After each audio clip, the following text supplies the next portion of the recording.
Planura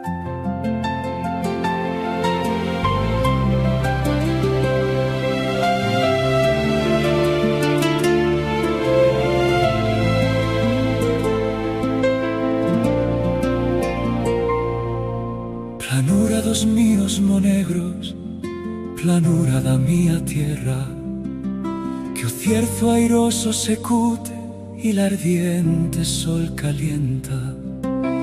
Planura de tintes grises, baixo una lluna de cera, que nano y fosca y escura, te alumbra y no te refresca. Planura que naide quiere, planura que todos desprecian.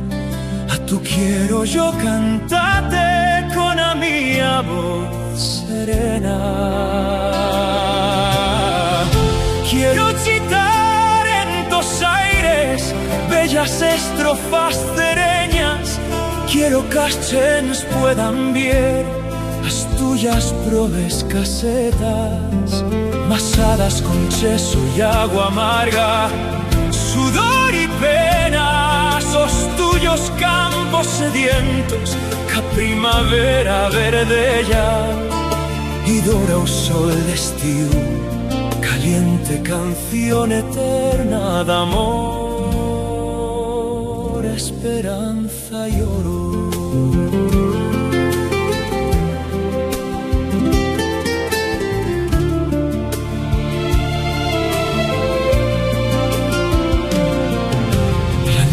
Seca y reseca nun infinito horizonte, os míos huellos recreas, sin maticals, mons ni abres, que a mía huella d'entorpescan.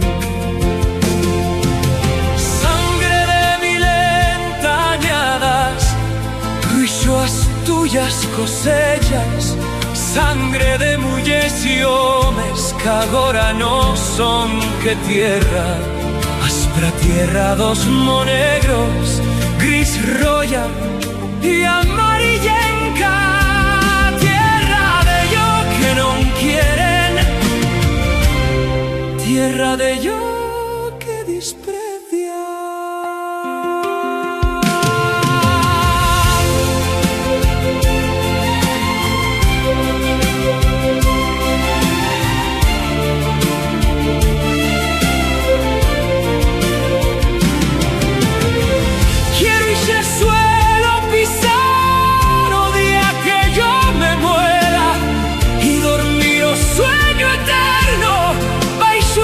Planura inmensa